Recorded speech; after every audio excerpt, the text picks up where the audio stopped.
You're listening to California Now, a podcast produced by Visit California. I'm Soterios Johnson.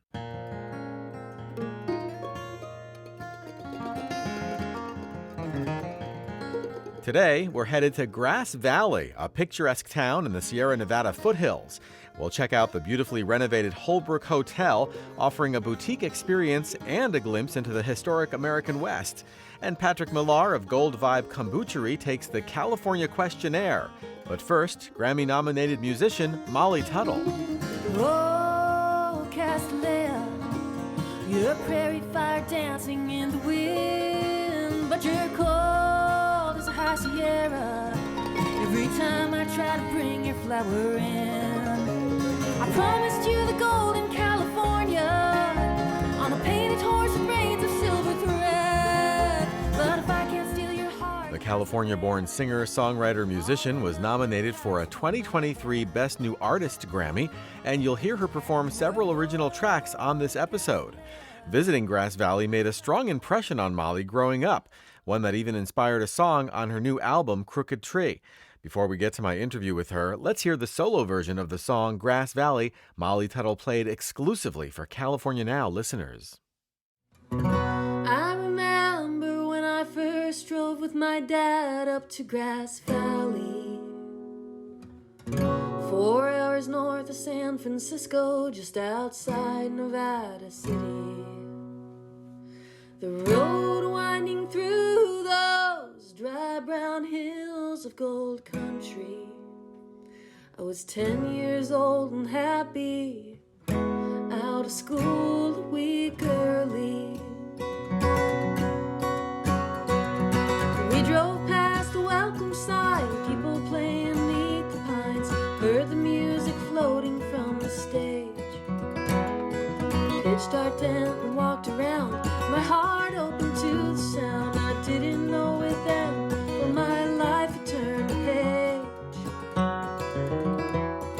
Standing around jamming to the sounds of Little Annie,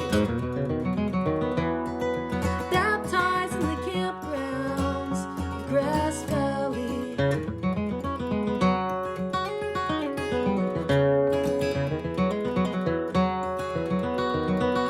Deadheads in tie-dye red, dog music of devotees like nothing I had ever heard or seen. There's jam grass for the hippies, old style from the 50s, just about nothing in between. I stood and tried to play along, but I only knew a couple songs while bolder kids sat in with the bands. I watched and envied from afar, head bowed down over my guitar, praying to catch that magic in my hands. Standing around jamming to the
This song, Grass Valley by Molly Tuttle and Golden Highway, paints a vivid scene of a young guitarist going with her dad to a bluegrass festival in California for the first time. Well, now that kid is an award-winning songwriter who's racked up millions of plays on Spotify and performed and recorded with acts like Old Crow Medicine Show and Billy Strings. Molly Tuttle was born and raised in California's South Bay area and has several international bluegrass music awards to her credit, including most recently Female Vocalist of the Year. Welcome to California Now, Molly. Thanks for having me. Sure. So let's start with that song, Grass Valley, from your album, Crooked Tree. I saw a video online where you called it autobiographical. Would you tell us the story behind the song?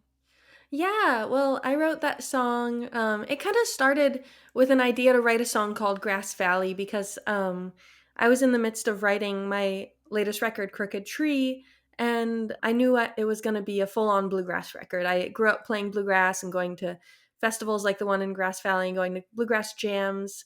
So that's really where my roots were, but I'd never made a full bluegrass record of my own songs that I wrote in that genre with full bluegrass band and everything. And I figured it was finally time to kind of go back to my roots there and call up a bunch of my heroes and make the bluegrass record of my dreams in a way that I dreamed of ever since I was a kid.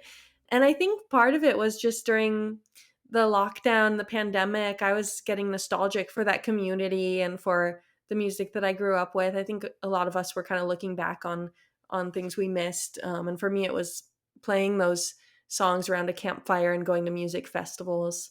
And so I thought the name Grass Valley, since it even has the word grass in it, it just sounded kind of like a nice centerpiece to the album to kind of bring it all together and explain the inspiration for making this album and the inspiration for the music that I make in general.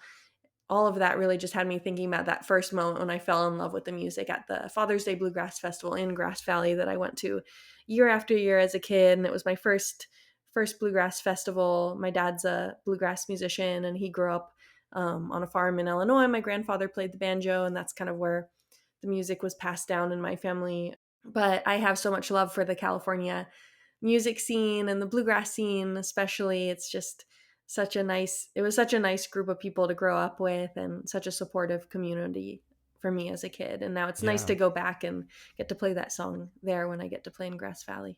Yeah, and you mentioned your dad. He's a character in the lyrics to Grass Valley, and there's another video of you playing the song with him. Yeah. Tell us a bit about that relationship and his influence on you. Yeah, I played with my dad all the time growing up. He was my first guitar teacher, and he still teaches full time. That's what he's done for the last probably 40 years in the Bay Area, teaching all sorts of instruments, and he's had so many students who then go to those festivals around the area. And so anytime I'm playing in California, I feel like some of my dad's music students will come to my shows. There's always at least one or two of them. It was cool to get to grow up and have that special bond with my father, and my two younger brothers play music as well. So when I wrote that song, I knew I wanted to have him sing on the recording, but he couldn't. He was actually teaching so much he didn't have time to fly out to Nashville for the recording session. So he recorded a vocal part in California that's on the record. And then in the spring, we were nearing on Father's Day, and I was like, hey, Dad, will you please fly out and make a video with me of the song? Because I really wanted to have a version that was just the two of us, kind of duet style, and put it out for that Father's Day weekend when we would usually be at that festival together. So that's what we did. That's really cool. I mean, I would imagine. I mean, I don't really play an instrument. My family members don't. But I would imagine, playing with your dad, with your siblings, that must really create like a really special bond. That you're improvising with each other, you're playing off each other. There must be like a really deep bond that creates. Yeah, I think it was a really special experience. I think it can be like hard to play with your family sometimes because you're like, you get in more fights probably than a normal band would. But it's also really fun. And there was always so much music around the house when I was a kid. It was just like a nice atmosphere where there were instruments lying around everywhere. And I always felt inspired to pick up the guitar and play. And then I would play and maybe one of my brothers would come in and we'd start jamming. So it was, for the most part, a lot of fun. Sometimes we'd have a gig coming up and it'd be a little stressful trying to like get it all together when you're like a kid and just want to have fun and maybe not think about practicing for this show you have. So let's talk about Grass Valley. I mean, you were just up there for the Hangtown Festival, right? Yeah, that was so fun. I played in Grass Valley back in January, but my album wasn't out yet, and of course we did the Grass Valley song, but nobody had heard it yet, and it was really cool to kind of get to play the song in Grass Valley for the first time. But Mm-hmm. coming back in the fall, now that the song's been out, I know they've been playing it on the radio in Grass Valley a bit, and getting to play a real music festival at the same fairgrounds that I used to go to as a kid was really special. And it was cool that people I got to the festival and people were already requesting the song, and then it was really exciting to get to play it at that very spot on that stage for the first time. Yeah, amazing. Did performing there bring back memories? Yeah, totally. It's such a nostalgic place for me, and there's a few festivals throughout the year that are at that same campgrounds. There's like the Strawberry Music Festival, and now Hangtown has moved there. They used to be somewhere else, and then the one I grew up going to, the Father's Day Bluegrass Festival, and then there's like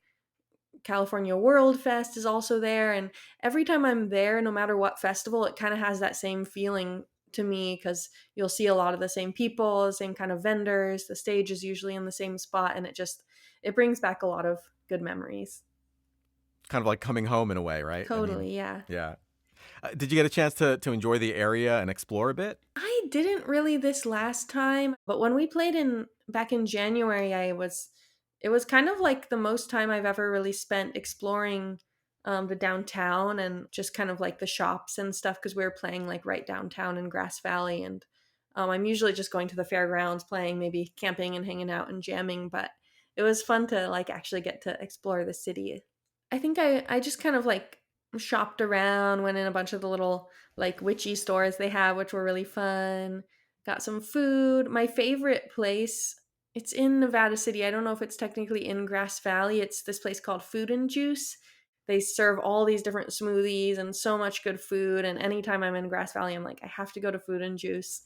One of my other favorite things to do is go to the Yuba River and go swimming there. That's always so much fun, and that's not too far from the campground. So I remember as a kid, I used to get so tired, like I'd stay up all night and play music, and then it was kind of nice to take a break and go to the river and just swim and decompress, and then go back to the festival and continue the music.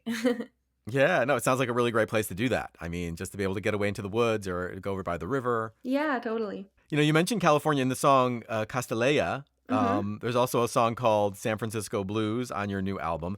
Yeah. Is California kind of like a recurring theme or character for you? Yeah, I think it's something that I really like to. I mean, the state of California and all the experiences I had growing up, it's something I explore a lot in my songwriting.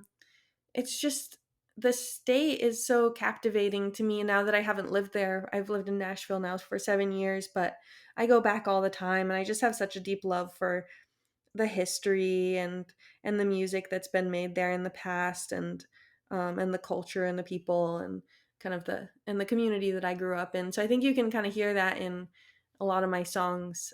Off Crooked Tree, I was just really feeling nostalgic for growing up there, but also just kind of wanting to explore more of the history of the state, and think about how it came to be that I ended up playing this music that's not really associated with California, but Right. does have pretty deep roots there. If you think about all the bluegrass that's been made in California, you got like David Grisman, Tony Rice, of course, Jerry Garcia when he would play with Old and in the Way. And I think the Grateful Dead has had such a big impact on a lot of the folk music and the bluegrass jams that you find around the Bay Area, especially. Like I grew up in Palo Alto, which is where Jerry Garcia was from, and he used to play the banjo and had a bluegrass band there. So I started thinking about that a lot, and it just kind of became like a piece of the puzzle to me of why I love the area so much, and why I feel like, even though I'm not from Kentucky, I feel like I still kind of have a claim to this style of music. Oh, absolutely. Yeah, I was going to mention that, you know, when you think of bluegrass, you don't think of California immediately, but there is this kind of rich, you know, history of bluegrass, you know, community. Totally. Do you still have family and friends in California? Yeah. My mom and dad are still there. My brothers are both in California. I have a ton of cousins there and a lot of friends from high school and from even before high school, middle school and grade school, and my aunts and uncles. So I go back quite frequently just because I love getting to see my family and friends, and definitely still have a lot of connections to the Bay Area. Yeah. What do you miss most about living in California? Well, of course, I miss my family. That's probably what I miss the most, just being close to them. And then in second place, it would have to be like all the different natural settings you can find yourself in. Like you can go from the beach and seeing the sea otters and kelp forest to like drive for 15 minutes and be in the redwoods, and or you can go into San Francisco and all of a sudden be like in the city, or go to Golden Gate Park and you climb a mountain. And I just don't know any other place to me that has that many different landscapes and just beautiful nature. And it's kind of like, that's like, I'm not a super spiritual person, but that's like as spiritual as I get, is just going out into nature. And I really miss that about California, is how much I relate to the natural landscapes out there. Yeah. Are there any particular spots that like call to you when you come to California? Yeah, I always want to go to like the Santa Cruz Mountains. I love going to the redwoods and kind of driving up Highway 1. I love doing that drive from Santa Cruz, like up through Half Moon Bay, just driving along the coast. And a lot of times I just like doing that drive. And then if I see a cool beach, I'll just stop and kind of maybe wander around, maybe even go swimming if I have my wetsuit. And that's just my favorite thing to do, is take a day and drive along the coastline and take as many stops as I want to. Yeah, it's so beautiful up there. Mm-hmm. So, your newest album is called Crooked Tree. Mm-hmm. What's the significance of that title?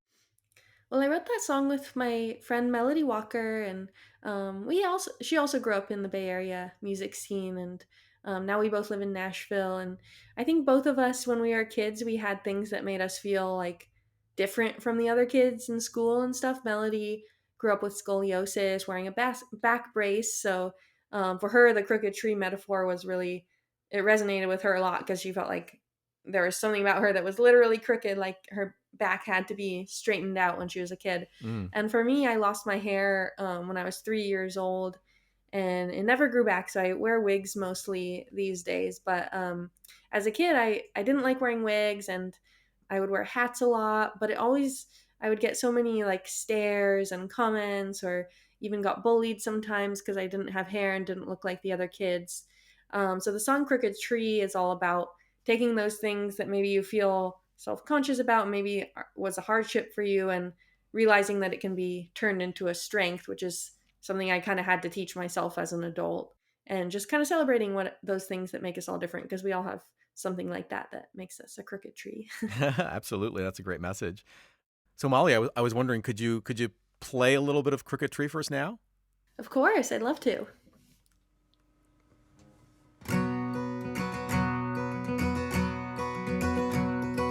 Two trees in the forest, one was crooked, one was straight. Crimson bark and emerald needles growing day by day. And though they look so different, they enjoyed the rain the same, side by side. A chickadee told them of a darkness on the land.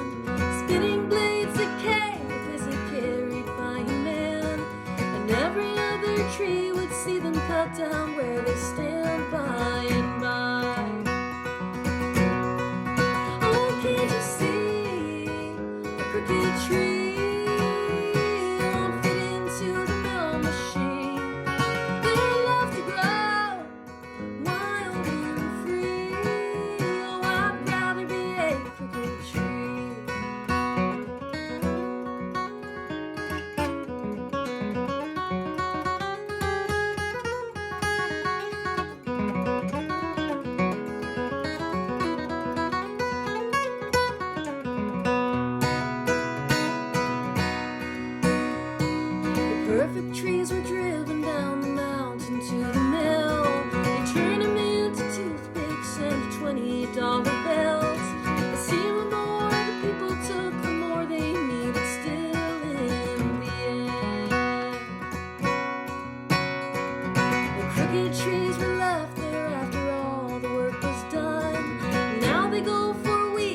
ever witness anyone. No one left to tell them if they're growing right or wrong but the whispering wind. Oh, can't you see a crooked tree won't fit into the mill machine? They're left to grow wild and free. Oh, I'd rather be a crooked tree.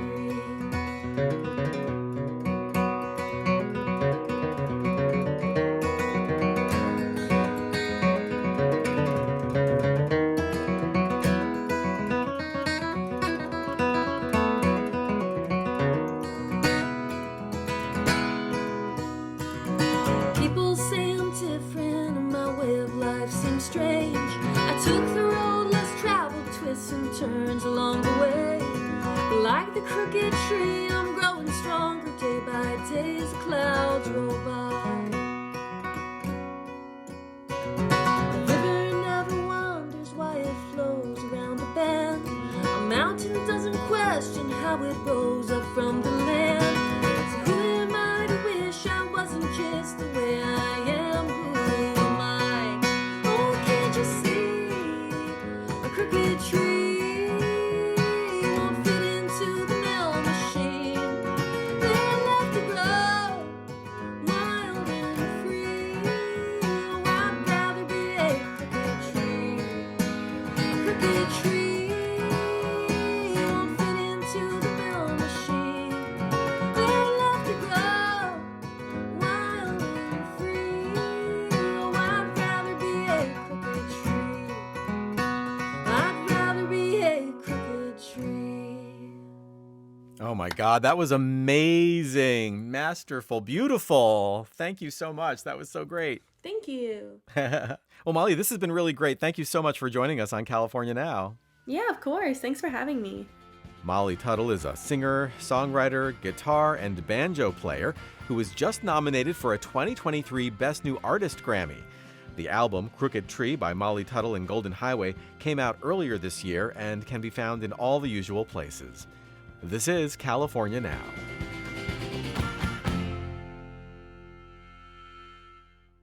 You can't fully appreciate the storied history of the American West without spending some time in California. And if you want to experience that history while enjoying a stay at a distinct boutique hotel in the Sierra Nevada foothills, my next guest is the person to talk to. Sonya Krimsky books events and helped style beautiful new renovations at the historic Holbrooke Hotel in Grass Valley. Welcome to California Now, Sonya. Well, thank you, Soterios. Thanks for having me. So, before we get to the particulars of the Holbrooke Hotel, I want to kind of orient people who aren't familiar with Grass Valley. Where exactly is it? Yeah, so a lot of people, when they think of California, they always imagine the beaches and Hollywood, the Golden Gate Bridge, and maybe they think of the Redwood Forest. But we are located in the mountains, the Sierra foothills. We're just about an hour north drive of Sacramento and about an hour and a half west of Tahoe. So we're kind of a little out of the way. It's a little hidden gem nestled in the Sierra Nevada foothills. And what's the vibe of the town? Can you kind of describe it to the uninitiated? The vibe of the town, it is really cute. It's pretty quaint. It's small. It's just under 13,000. It has a village kind of feel, which can be really adorable and charming. And also everyone gets to know you. And, I moved from LA about 5 years ago, and it just charmed me. The vistas, the Sierra Nevadas, the close proximity to nature that's inspired many artists and people prior. It really drew me in. Yeah, and I was going to ask you, 13,000 people is not a lot. I mean, it's a small town, and so you had a small town vibe. So, but what kind of people, what sort of people live in Grass Valley? Well, it's beautiful, and I kind of describe it as a cross sometimes between Twin Peaks and Schitt's Creek. It's Everyone, it's very, very idiosyncratic. Everyone has their personalities.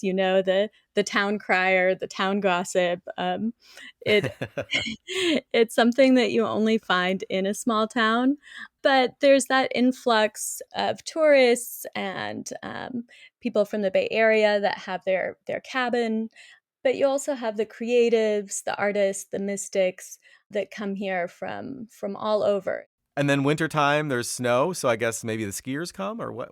Yeah, there's snow. There's just enough, so it'll snow and it'll last generally 2 to 3 days at our elevation. So we get a lot of Tahoe tourists that come for a stopover and then go to their resort in Tahoe.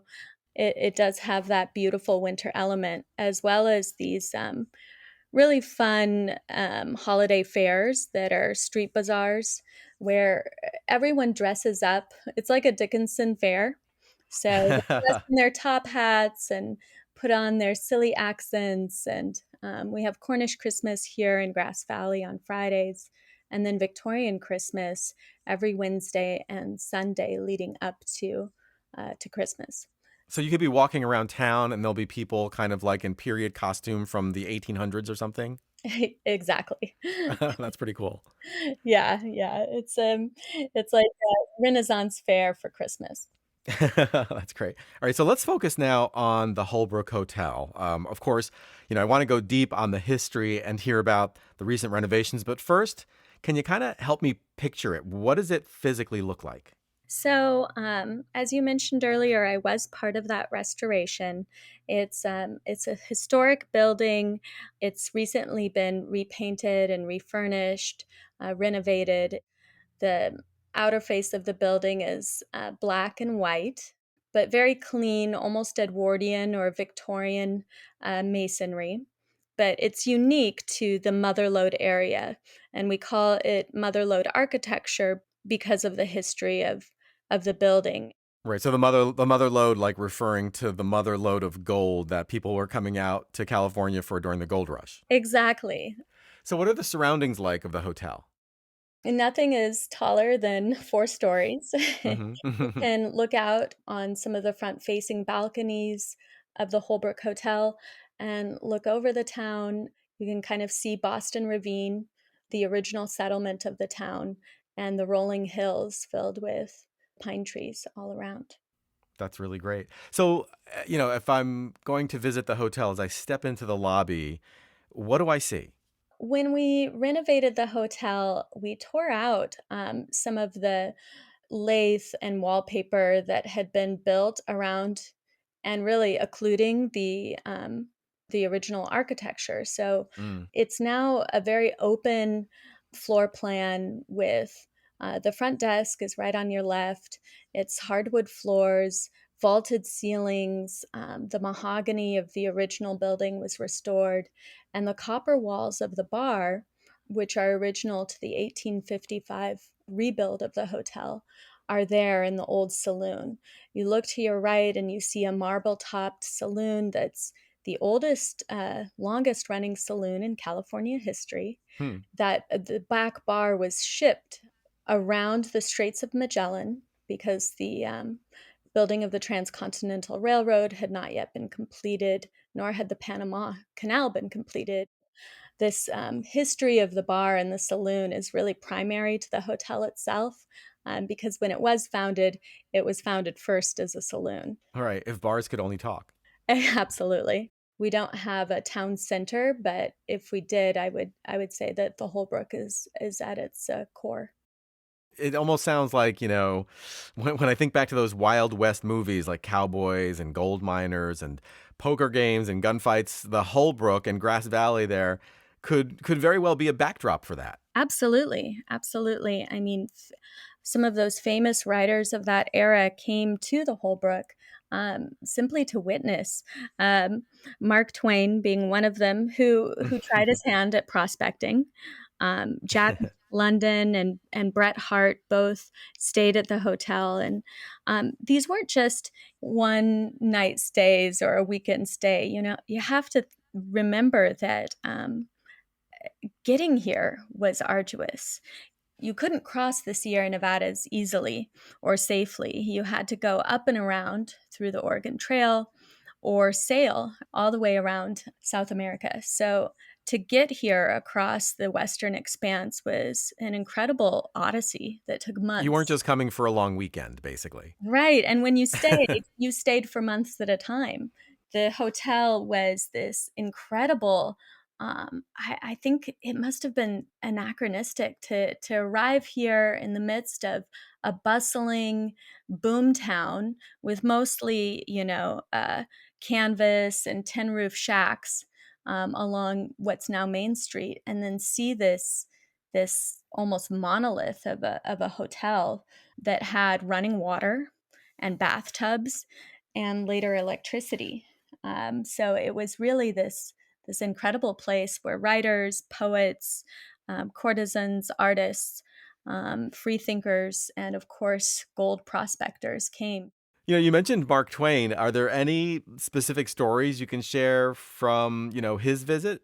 He supposedly visited several times, and he gave several lectures at the Holbrooke and the National Exchange Hotel. He stayed in what's now room 2, but that was formerly known as the Mark Twain room. It's the corner suite, and it has this beautiful balcony access. And he would sit out there with his bourbon or his whiskey and heckle people. That's that's the only story I have, and that I got from one of the locals. So I don't know if you can verify it, but What's really cool about the hotel is that it wasn't, when it was built especially, it wasn't a place to just spend the night. It sounds like it really was this cultural hub for the area where, you were having lectures and you were having people, having debates, and, it wasn't just kind of like gunslinging poker games and saloons. It was also a place where people were coming together to interact with each other. absolutely. Absolutely. And of course, there was that element as well. Um, the downstairs bar, known now as the Iron Door Speakeasy, was a literal speakeasy in the 20s. It has about a 50, 60-foot tunnel that was burrowed underground under the street to the brothel. And they would have high stakes games in the downstairs kind of club, and the upstairs saloon was open for the miners and prospectors, but it had this stately elegance. So yeah, I imagine it was a pretty fun place. It's still kind of that cultural hub. Maybe not quite as exciting as gunslinging and the Wild West that we imagine it was, but we're okay with that. We like to keep it. Yeah. We want to keep it classy. Exactly, right, exactly, and it is classy. Given all of the history that the hotel has, I have to ask: is the Holbrooke Hotel haunted? I've heard and read different kind of stories about it, and I want to get your take. Right. Well, we give a tour called Haunted by History. It's intriguing, and everyone asks about it. Have you seen a ghost? I call myself a facts man. I mean, I like to stick to reality, but it is intriguing. And when I was there, when the hotel had basically been gutted, the floorboards were we were walking the plank, so to speak, as we tore up the floors and renovated the wiring and the plumbing. It definitely had sometimes a feeling that was akin to creepy. But, you might find that with any place that seems abandoned, that's under restoration.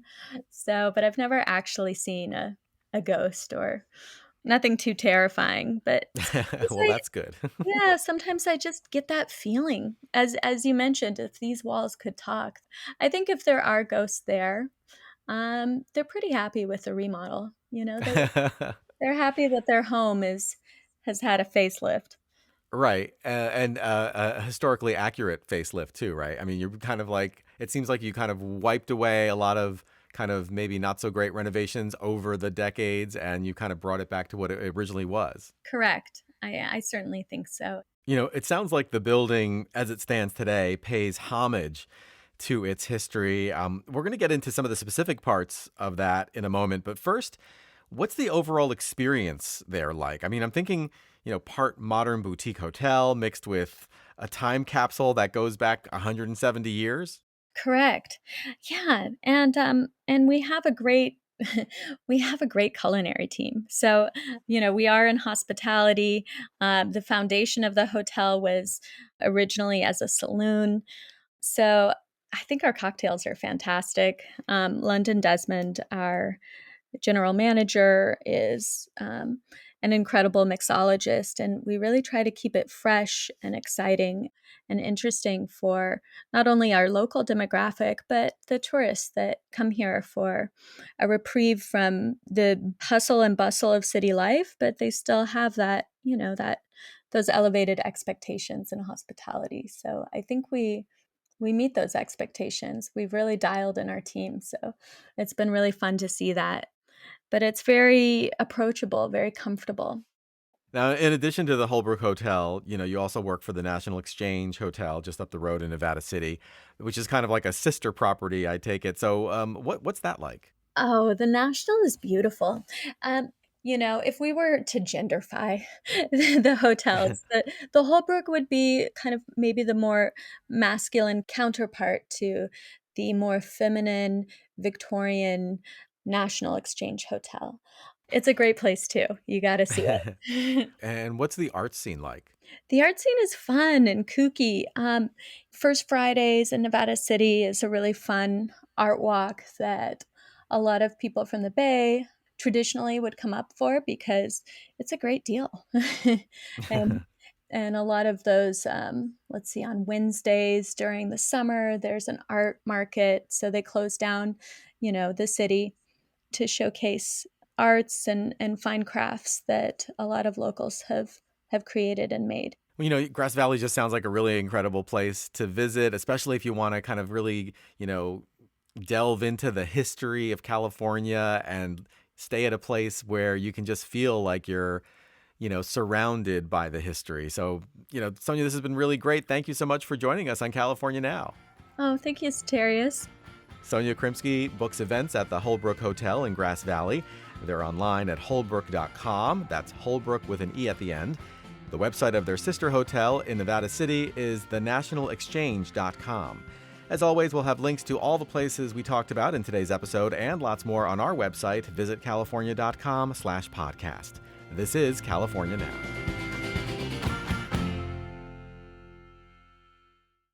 Up next, our California Questionnaire segment with Patrick Millar, co-founder of Grass Valley's Gold Vibe Kombuchery. The California Questionnaire is a brief survey designed to unlock what residents love about living in the Golden State. Longtime listeners know it first appeared on the show when I interviewed Kevin Costner last year. This episode, Patrick narrates his way through the questionnaire himself, documentary style. Enjoy. Hi, this is Patrick Millar from Gold Vibe, and I'm taking the California Questionnaire. Where do I live? I live in Grass Valley, California. Why there? So I've been in this area on and off for a long time, moved away several times, moved back several times. Every time I move away, I end up missing it here and I end up coming back. What is the biggest misperception about Californians? In my opinion, it's that the whole state is Southern California. Whenever I've traveled and I tell people that I'm from California, they always think the beach, hot weather, shopping, the movies. Some of the areas around here, especially on the eastern side of the Sierra, Lake Tahoe, Grass Valley, there's small towns, each one with its own particular microculture. So yeah, I think that's the biggest misconception, is that we're all Southern Californians. What is my favorite Golden State splurge? Probably my road trips. California is the best spot to go to the mountains or go to the beach. Grass Valley in particular is right in between those two.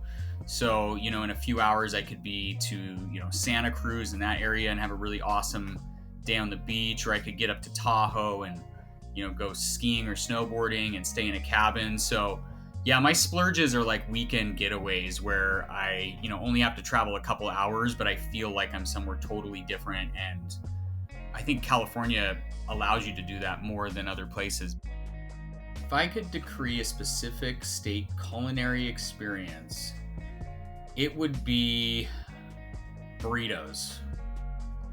We have the best burritos, especially with like avocados, and sometimes they'll put French fries in them. I mean, you can just get the best burritos. Also, anything farm to fork. We're really lucky to have all the agriculture. So I'd say my second would be like avocado toast, but like really elaborate avocado toast with fresh caught salmon and a poached egg and local microgreens, all the good stuff. Where I would go for the ultimate shopping spree, I would probably do that shopping spree in my own hometown. There's a great men's clothing store called Novex, and it's in Nevada City, and they always just have really high quality menswear, which it's hard to find a boutique men's store. So I really appreciate that. There's also a place actually called the Hat Store or the Hat Shop, but it's in Nevada City. It's been there for years and years and years, and they have every kind of hat style, from cowboy hats to, top hats to just regular baseball caps, all kinds of cool hats. What is my favorite California song? Well, the one that I think to is LL Cool J, I'm Going Back to Cali. I'm going back to Cali. And it's just, every time I'm like coming back here, I think about that song. And he talks about a lot of the great things about this state and why you can leave, but you're always gonna want to come back. How would my California dream day unfold? We're blessed here to have several lakes, and the Yuba River has become quite the hot spot in the last few years, and for good reason. It's an amazing place. Big white granite boulders, turquoise water. There's things about that river that are, in my mind, better than going to the beach. It's just fantastic. So my dream day is just being able to relax and kind of bop around town, go down to the river, hang out with friends, maybe do a bonfire somewhere, sleep outside in a hammock. I'm Patrick Millar from Gold Vibe Kombuchery, and I just did the California questionnaire. You can find us online at goldvibe.com and on Instagram and Facebook at Gold Vibe Booch. You can find dozens of California questionnaires on our website, including surveys filled out by Kristen Bell, Francis Ford Coppola, Alex Honnold, and even yours truly. That's right, I took the questionnaire too. It's all waiting for you at visitcalifornia.com.